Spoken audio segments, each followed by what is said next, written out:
राजस्थान के मुख्यमंत्री भजनलाल शर्मा कोटा दौरे पर रहे, जहां उन्होंने धाकड़ समाज के 32वें राष्ट्रीय अधिवेशन में दशहरा मैदान में आयोजित कार्यक्रम में भाग लिया। इस दौरान उन्होंने कांग्रेस पर निशाना साधा। उन्होंने कहा कि मजदूर, किसान, युवा, महिलाओं का कल्याण भाजपा सरकार कर रही है, जबकि इन सब के साथ कांग्रेस के शासन में अन्याय हुआ था।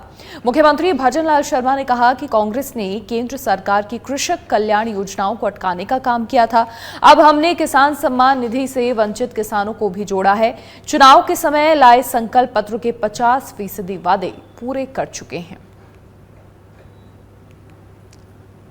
तो इस कार्यक्रम में लोकसभा स्पीकर ओम बिरला भी बतौर मुख्य अतिथि के तौर पर शामिल हुए और कार्यक्रम में ऊर्जा मंत्री हीरालाल नागर की मौजूदगी रही। शिक्षा मंत्री मदन दिलावर भी मौजूद रहे।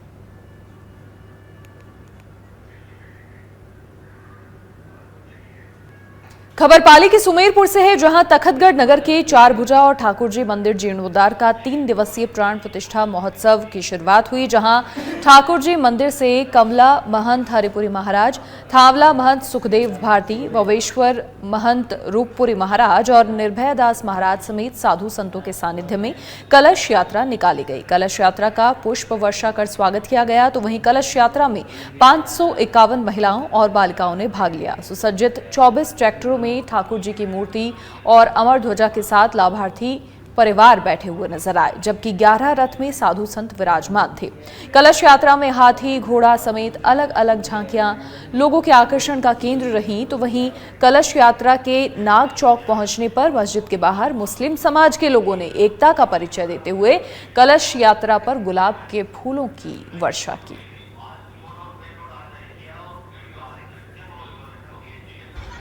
तीन दिवसीय 8 से 10 तक की जो ठाकुर जी मंदिर जीर्णोद्धार प्राण प्रतिष्ठा का जो महोत्सव है, तो आज शोभा यात्रा का आयोजन किया गया। साधु संतों के सानिध्य में देव हरिपुरी जी और सभी बाकी के जो संत हैं, सभी के सानिध्य में 551 महिलाओं ने कलश से ये शुरुआत की। झांकी ट्रैक्टरों में अलग अलग तरीके से झांकियाँ और घोड़े, हाथी, बैंड बाजा, डीजे पे पूरा नगर का हर व्यक्ति आज पूरे उल्लास के साथ में इस जो कार्यक्रम है, उस कार्यक्रम को देखने के लिए, उसमें शरीक होने के लिए, इस सहभागिता में अपने आप को समर्पित करने के लिए यहाँ उपस्थित आया है। 4 किलोमीटर तक नगर में ये जो शोभा यात्रा निकाली जा रही है, कलश यात्रा, तो क्या व्यवस्था कैसी थी? सभी की व्यवस्था है, पानी पीने से लगाकर हर प्रकार की व्यवस्था। जैसे अगर कोई व्यक्ति कहीं किसी चीज प्रॉब्लम हो जाए तो उसमें भी हमने पूरा व्यवस्था रखी है, चिकित्सा की भी व्यवस्था रखी है और पानी की व्यवस्था है। और इसके अलावा सभी व्यक्ति अपने अपने स्वयं सेवक बन के इस कार्यक्रम को, ये पूरे 4 किलोमीटर की जो यात्रा है, पूरे नगर का भ्रमण है, ये शोभा यात्रा संपूर्ण तैयारियां थी, एकदम पूर्ण तैयारियां और पूरे लोगों के चेहरे आप देख सकते हैं, उन चेहरों का उल्लास है, उससे पूरा पता चलता है कि ये किस प्रकार का धर्म में वातावरण। आज तखतगढ़ नगर भी पूरे तरह से बंद था, व्यापारियों ने बंद रखा, व्यापार नगर पूरा बंद है और पूरे तखतगढ़ को दुल्हन की तरह सजाया गया है और अभी भोजन शादी वगैरह सब व्यवस्था है और 3 दिन तक ये इसी प्रकार के प्रोग्राम। सरिस्काबाग परियोजना से तिजवारा के रुंद गांव में विस्थापित किए गए परिवारों के लिए गैर खातेदारी पट्टा वितरण कार्यक्रम आयोजित हुआ, जिसमें केंद्रीय वन एवं पर्यावरण मंत्री भूपेंद्र यादव ने विस्थापित परिवारों को पट्टे वितरित किए और साथ ही परिवारों के लिए आगामी योजना के बारे में जानकारी दी।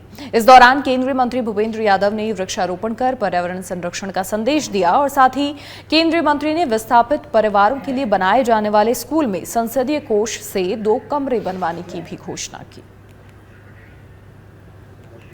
तो गैर खातेदारी पट्टा वितरण कार्यक्रम यहां आयोजित हुआ और केंद्रीय मंत्री ने विस्थापित परिवारों को पट्टे बांटे।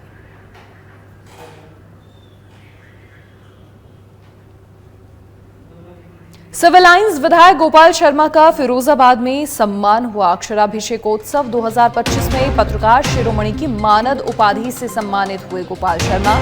शुद्ध सेवा निधि न्यास ने शांति देवी गुप्ता अलंकरण पुरस्कार प्रदान किया। विधायक गोपाल शर्मा ने कहा, ये सम्मान भारतीय पत्रकारिता की समृद्ध परंपरा को समर्पित है। पत्रकारिता की ताकत से ही जनता का विश्वास जीता। कार्यक्रम में फिरोजाबाद विधायक मनीष असीजा और राष्ट्रपति पुरस्कार विजेता डॉक्टर ज्योति जैन सहित जैन समाज के लोग मौजूद रहे।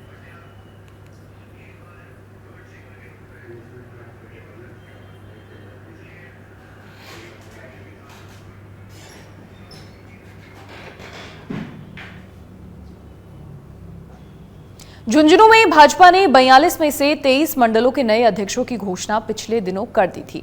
अब 9 नए मंडल अध्यक्षों की घोषणा की गई है। जिला निर्वाचन अधिकारी और एससी मोर्चा के प्रदेश अध्यक्ष कैलाश मेघवाल ने इन नए 9 मंडल अध्यक्षों की घोषणा की, जहां झुंझुनू विधानसभा क्षेत्र के सुल्ताना मंडल का अध्यक्ष राजकुमार जांगेड़, पलानी विधानसभा के मंडरेला मंडल के अध्यक्ष ओम प्रकाश सोनी को बनाया है, तो वहीं चिड़ावा में युवा कार्यकर्ता नरेंद्र गिरधर को बड़ी जिम्मेदारी मिली है।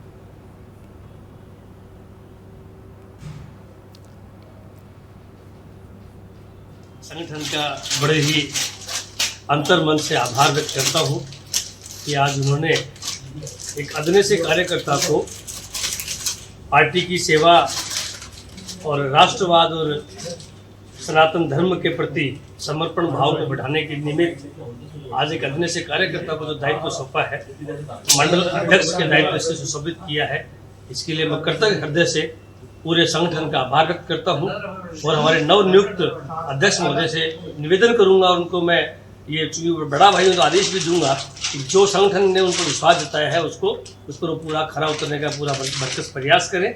इसी के साथ एक बार पुनः संगठन का आभार। भाजपा पार्टी की तरफ से जो जिम्मेदारी दी गई है बहुत बड़ी बात है। एक छोटे से कार्यकर्ता को इतनी बड़ी जिम्मेदारी देना, संगठन ने जो भरोसा किया है मेरे ऊपर, हमेशा उस भरोसे को कायम रखने की पूरी तरह से कोशिश करूंगा। सभी भाइयों का प्यार, प्रेम और साथ जो मुझे मिला है उस चीज़ को कभी भी नीचा नहीं होने दूंगा, और शीर्ष नेतृत्व और मेरे साथी भाइयों की तरफ से सभी को शुभकामनाएं और मेरी तरफ से भी आपको बधाई।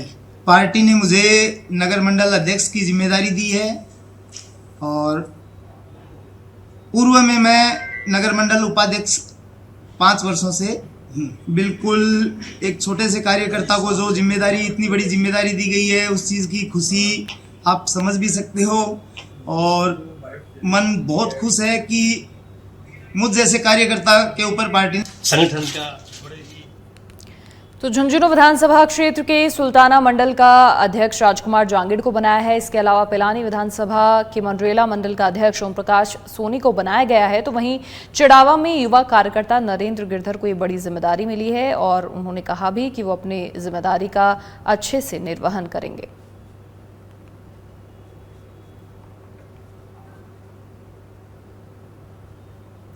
तो अब तक 42 में से 32 मंडलों के अध्यक्षों के नाम घोषित हुए हैं और जो जिम्मेदारियां मिली हैं उन्हें अच्छे से निभाने का प्रण सभी अध्यक्षों ने लिया है। जयपुर में आयोजित IAD-VL डमाकॉन 2025 का समापन हो गया है, जिसमें 600 से अधिक भारतीय और 21 अंतर्राष्ट्रीय विशेषज्ञों ने हिस्सा लिया। 4 दिवसीय सम्मेलन में 80 सत्रों में चर्म रोगों, AI, robotic hair transplant, ART therapy, atopic dermatitis, hyper pigmentation और सौंदर्य प्रसाधनों पर चर्चा हुई। तो वहीं डॉक्टर नीना खन्ना ने एटोपिक डर्माटाइटिस के नए उपचार स्लिकोजिबमैब की उपयोगिता बताई, जबकि मैक्सिको से आए डॉक्टर जॉर्ज ने चर्म रोगों में AI के लाभ साझा किए।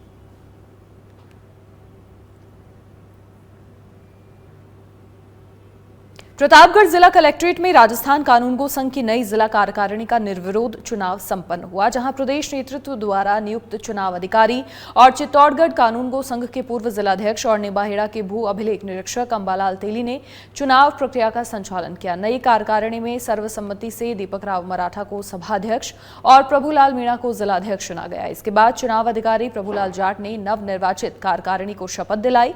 नवनिर्वाचित जिलाध्यक्ष प्रभुलाल मीणा ने सभी के साथ मिलकर काम करने का संकल्प लिया।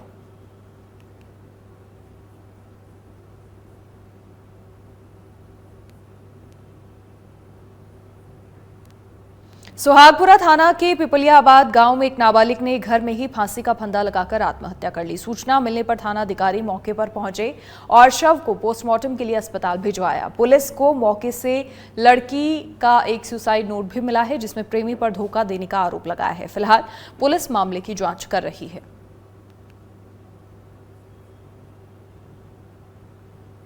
चूरू के रतनगढ़ से अब खबर है, जहां युवक ने फांसी का फंदा लगाकर आत्महत्या कर ली। सूचना मिलने पर पुलिस मौके पर पहुंची। पुलिस ने शव को मोर्चरी में रखवाया। पुलिस फिलहाल मामले की जांच कर रही है।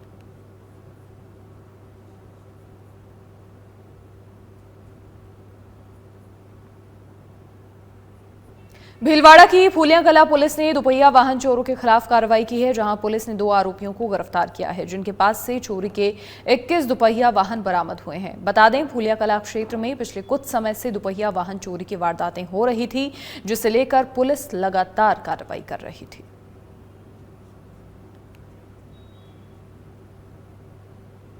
और अब जालौर के भीनमाल से बड़ी खबर, जहां नशा तस्करों के खिलाफ पुलिस ने कार्रवाई की है। भीनमाल पुलिस ने पुनासा गांव में दबिश दी, अवैध डोडा पोस्ट और 9.29 ग्राम स्मैक बरामद की है। एक आरोपी को पुलिस ने गिरफ्तार किया है। कार और बिना नंबर की 3 बाइक भी बरामद की हैं।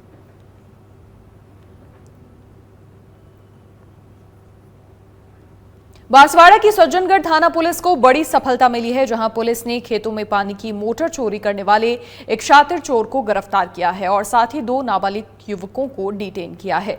इनके पास से चोरी की 7 मोटर बरामद हुई हैं। फिलहाल पुलिस आरोपी से पूछताछ कर रही है।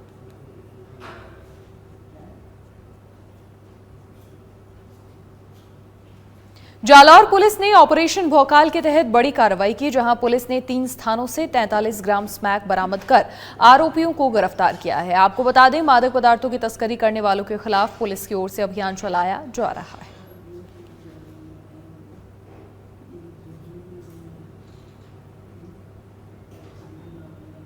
उप मुख्यमंत्री डॉक्टर प्रेमचंद बैरवा पाली दौरे पर रहे। पाली के सोजत में मेघवाल समाज छात्र परिसर में कार्यक्रम आयोजित हुआ। डिप्टी सीएम प्रेमचंद बैरवा ने कार्यक्रम में शिरकत की।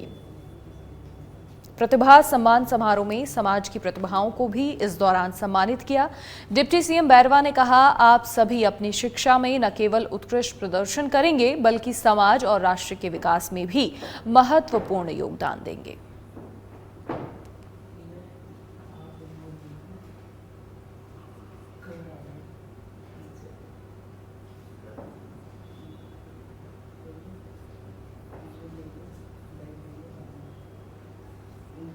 दिल्ली चुनाव नतीजों के बाद भारतीय जनता पार्टी ने राजधानी में सरकार बनाने के 27 साल के सूखे को खत्म कर दिया है।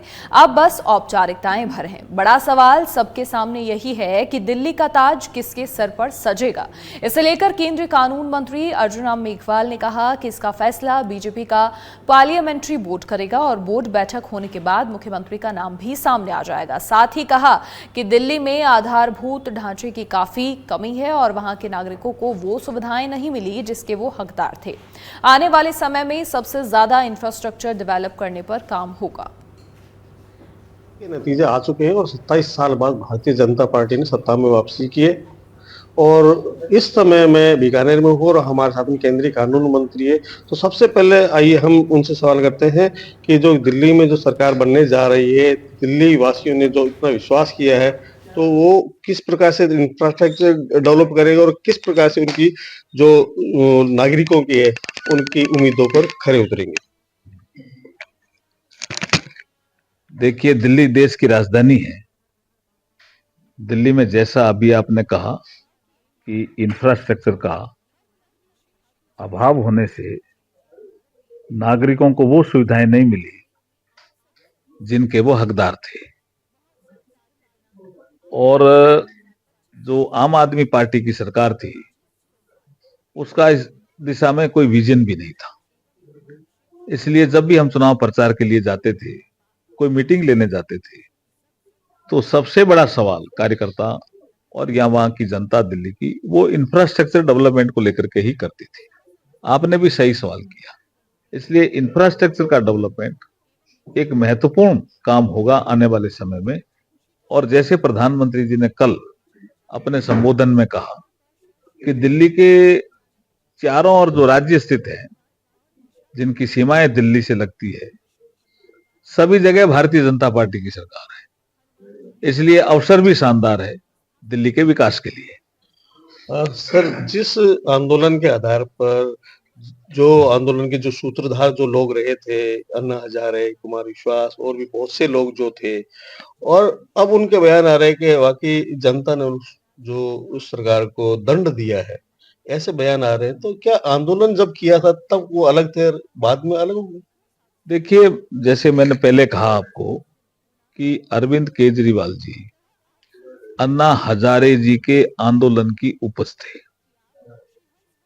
ये तो सबको पता है। बहुत से लोग उनके साथ जुड़े, जब उनको लगा कि ये आदमी ठीक नहीं है तो वो साथ छोड़ते गए। और अब कल जो स्टेटमेंट अन्ना हजारे जी का आया है, कुमार विश्वास का आया है, वो ये स्पष्ट दिखाता है कि ये आदमी ठीक नहीं थे। इसलिए दिल्ली की जनता ने सही फैसला किया कि अरविंद केजरीवाल जी के कुप्रबंधन को समाप्त किया और विकासवादी सोच वाली भारतीय जनता पार्टी को उन्होंने वोट दिया। जिस प्रकार से शराब के बड़े घोटाले में लिप्त पाए गए, शीश महल का जो प्रकरण बहुत ऊंचा उछला। शराब घोटाला तो कोविड के समय हुआ, देखिए आप, उस समय का एक बोतल ले जाओ एक फ्री देते हैं। ये कोई पॉलिसी होती है कोई किसी सरकार की? और शीश महल जो बना उसका भी हिसाब नहीं रखा। भाई आप अपना हिसाब तो देते कि इसमें कितने आपके टॉयलेट हैं, कितनी खिड़कियां हैं, कितने कमरे हैं, किस तरह का इंटीरियर डेकोरेशन है, वो पैसा कहां से आया। आप बनाओ, चलो मुख्यमंत्री हो, लेकिन आप हिसाब तो दोगे ना। वो हिसाब ही नहीं दिया, जनता ने हिसाब मांगा, भारतीय जनता पार्टी ने भी मांगा। भारतीय जनता पार्टी ने तो आंदोलन किया इसके लिए, हिसाब दो। आखिरी सवाल है, जिस दिल्ली की जनता ने इतना बहुमत दिया है, तो उस दिल्ली की सरकार का मुखिया कब तक निर्धारित हो जाएगा? क्या आप ये बता भी सकते हैं कि कौन होगा? देखिए, ये हमारे जो बीजेपी की जो पार्लियामेंट्री बोर्ड होता है वो निर्णय करता है, उसकी बैठक होने दो, अपने आप नाम सामने आ जाएगा। तो ये थे केंद्रीय कानून मंत्री अर्जुन राम मेघवाल, जिन्होंने दिल्ली में 27 साल बाद जो सरकार आई है भारतीय जनता पार्टी की, उसके भी कारण गिनाए। साथ ही साथ उन्होंने यह भी कहा है कि जिस आंदोलन से ये नेता उपजे, बाद में उन्होंने जो भ्रष्टाचार किया, उसी का जवाब जनता ने दिया है। श्याम मारू, सच बेधड़क, बीकानेर, दिल्ली। और दिल्ली में बीजेपी की सरकार और ऐसे में सीएम कौन होगा, इसे लेकर जब अर्जुन राम मेघवाल से सवाल पूछा गया तो उनका ये कहना था कि बीजेपी का पार्लियामेंट्री बोर्ड इसका फैसला करेगा। और साथ ही कहा कि दिल्ली में आधारभूत ढांचे की काफी एक कमी है, वहां के नागरिकों को वो सुविधाएं नहीं मिली जिसके वो हकदार थे। आने वाले समय में अच्छा इंफ्रास्ट्रक्चर भी डेवलप हो।